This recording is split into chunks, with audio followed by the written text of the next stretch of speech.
సంబంధించి సరఫరాకు సంబంధించినటువంటి ఆర్డర్ ఫర్ సప్లై ఉమ్, కేటాయింపు ప్రక్రియలో ఏ విధంగా అవకతవకలు చేయాలో అని పూర్తిగా సహకరించిన వ్యక్తి కృష్ణమోహన్ రెడ్డి. అలానే ప్రముఖ బ్రాండ్లు ఏవైతే ఉన్నాయో వాటిని అణచివేసి ఆదానో లీలా వంటి కొత్త లేదా నిర్దిష్ట బ్రాండ్లకు అనుకూలంగా వ్యవహరించడం ద్వారా మార్కెట్ వాటాలో అన్యాయమైన ప్రయోజనాన్ని కల్పించినట్లు స్పష్టంగా సిట్ చెప్తా ఉంది.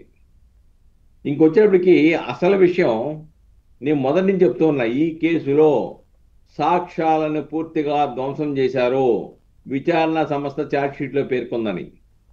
అదేమిటంటే మద్యం ఆర్డర్లకు సంబంధించిన నోట్ ఫైళ్లు కానీ ఓఎఫ్ఎస్ ఆధారాలను తాడేపల్లి దగ్గరలోని వడ్డేశ్వరంలో ధ్వంసం చేశారని సిట్టు విచారణలో వెల్లడైన అంశాలను ఛార్జ్షీట్లో పేర్కొంది. ఉమ్, అంటే మనం అర్థం చేసుకోవాలి, ఎక్కడైతే ఆధారాలు ఉన్నాయో ఆధారాలని కూడా దొరకకుండా ధ్వంసం చేశారనేది. ఈ రోజున ఇప్పుడు ఈ బినామీ పేర్ల మీద ఏదైతే కోట్లాది రూపాయల ఆస్తి వెలుగు చూడబోతుందో, ఇంకా అన్యాయం, నేను పేరు చెప్పనంటానికి కుదరదు, పేరు చెప్పను అని అంటే పలానా వాళ్ళ ఆస్తి ఇలా కొన్నామని చెప్పాలి. అలా చెప్పకపోతే వీళ్ళైనా కానీ చట్టపరమైన చర్యలకి గురి కావాల్సి వస్తుంది. ఇక్కడ ఒకటండి, మనం ఎంత చెప్పుకున్నా అంతిమ దోపిడీదారుడి యొక్క ని రీచ్ అవ్వకుండా సిట్టు ఈ కేసు విచారణ పూర్తి కాదు. ఇది నిర్వివాదాంశం. నిజంగా అంతిమ దోపిడీదారుని పట్టుకోకుండా వేదో సిట్టు ఛార్జ్షీటు వేసిందంటే వీళ్ళెవరూ ముద్దాయిలుగా శిక్షలు పడే అవకాశాలే లేవు. ఉమ్. కాబట్టి పడ్డా కానీ అదంతా అసంపూర్తే, పూర్తయినట్టు కాదు, అసంపూర్తి ఛార్జ్షీట్ అవుద్ది. ఉమ్, అంతిమ దోపిడీదారుడు ఎవడైతే లబ్ధిదారుడు ఉన్నాడో ఆయన్ని గుర్తించకుండా, ఆయన దగ్గర ఆల్రెడీ సిట్ దగ్గర సమాచారం ఉంది. ఎందుకంటే మొదటి ఛార్జ్షీట్లో వేసిన దాంట్లో 3 సార్లు పేర్లు ప్రస్తావించారు.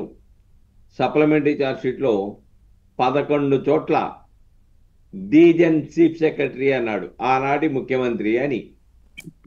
అలానే రిమాండ్ రిపోర్ట్లో హై ప్రొఫైల్ ఉన్నటువంటి పొలిటికల్ ఎగ్జిక్యూటివ్ అని వివిధ ముద్దాయిలను అరెస్ట్ చేసినప్పుడు దాంట్లో ప్రస్తావించారు. కాబట్టి ఇవన్నీ కూడా అంతిమ దోపిడీదారు దగ్గరికే తీసుకెళ్తున్నాయి. దారులన్నీ, నదులన్నీ సముద్రంలో కలిసినట్టుగా ఈ నదుల్లో దారిలో వెళ్ళిపోతుంది ఇప్పుడు సిట్టు.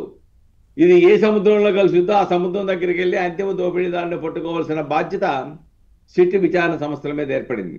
డెఫినెట్గా ఆ దిశలో, ఎందుకంటే సిట్టు ఇంత లోతుగా ఇప్పటి వరకు వాళ్ళు ఏమన్నారు, అసలు మద్యం కేసు మద్యం కుంభకోణం అంటున్నారు, ఎక్కడ సీజ్ చేశారు సొమ్ము, ఎక్కడ చూశారు, ఏమీ లేని దాన్ని ఏదో కోట్లాది రూపాయలు జరిగిందని చెప్పేసి రాజకీయ ప్రతీకార వాంఛతో ఈ కేసులు పెట్టి వేధిస్తూ ఉన్నారు అని ఏదైతే చెప్పారో, ఇప్పుడు వాళ్ళు నోర్లు మూతపడే పరిస్థితిని సిట్ కల్పించారు. రాజకీయ ప్రతీకార వాంఛ అయితే అంతిమ దోపిడీదారు ఎప్పుడూ అరెస్ట్ అవుతుండే కదా సార్. కానీ ప్రజల్లో కప్పిపుచ్చుకోవడానికి చేసే ప్రకటన అది. ఉమ్, కాబట్టి డెఫినెట్గా ఈ కేసులో ఇప్పుడు కృష్ణమోహన్ రెడ్డి దొరికాడు, రేపు బాలాజీ గోవిందప్ప దొరుకుతాడు, తర్వాత ధనంజయ రెడ్డి ఆస్తులు వస్తాయి. ఇవన్నీ కూడా ఎక్కడికి పోవు. ఎవరైతే అంతిమ దోపిడీదారుడు బినామీలుగా పెట్టుకున్నాడో ఈ బినామీ ఆస్తులన్నీ కూడా వెలుగు చూస్తాయి. అన్నీ కూడా అంతిమ దోపిడీదారు దగ్గరికి వెళ్ళిపోయి ఆయన అరెస్టుతో ఈ యొక్క విచారణ పరిపూర్తి అవుద్ది.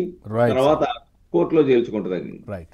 ఏదేమైనప్పుడు కూడా సిట్ చేసేటువంటి విచారణ ఉమ్, చాలా కష్టతరమైంది, క్రియాశీలకంగా చేస్తూ ఉంది. వాస్తవాలు వచ్చిన తర్వాత మాత్రమే, ఆధారాలు లభ్యమైన తర్వాత మాత్రమే చట్టపరమైన చర్యలకు పూనుకుంటుందనే విషయాన్ని ఇక్కడ మనం గమనించాలి. దాని చర్యల్ని అప్రిషియేట్ చేయాలి. అది రాజ్యాంగానికి లోబడి, ముద్దాయిల హక్కులకు లోబడి, అలానే చట్ట పరిధికి లోబడి ఈ రోజున అది పనిచేస్తూ ఉంది. పౌర హక్కులను పరిరక్షిస్తూ ఉంది.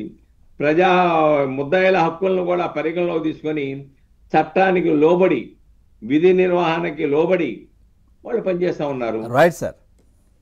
రైట్. అంకమరావు గారు, సార్ ఇందాక నేను అడిగిందే ఎందుకు అంటే ఎవరు చెప్పినా కానీ ఎవరు దీంట్లో ఇన్వాల్వ్మెంట్ ఎవరెవరిది ఉంది ఇవన్నీ కూడా ఇంతకు ముందు విజయసాయి రెడ్డి గారు చెప్పినా కానీ కసిరెడ్డి వరకే, కసిరెడ్డి కూడా అక్కడ వరకే, ఆ తర్వాత వీళ్ళందరూ కూడా అక్కడ వరకే ఆగుతున్నారు. అంతకు పైకి వెళ్ళకపోవడానికి కారణం ఏంటి? భయమా లేదంటే భక్త్యా ఏంటి అసలు? నిస్సందేహంగా గతంలో జరిగిన సంఘటనలన్నీ వాళ్ళకి తెలుసు కాబట్టి, రెండోది ఇందాక రఫీ గారు చెప్పినట్టు వాళ్ళందరూ కూడా తన కోసం ఏమైనా చేయటానికి సిద్ధపడే వ్యక్తులు కాబట్టి ఇది గమనించుకోవాలి. తన ఇప్పుడు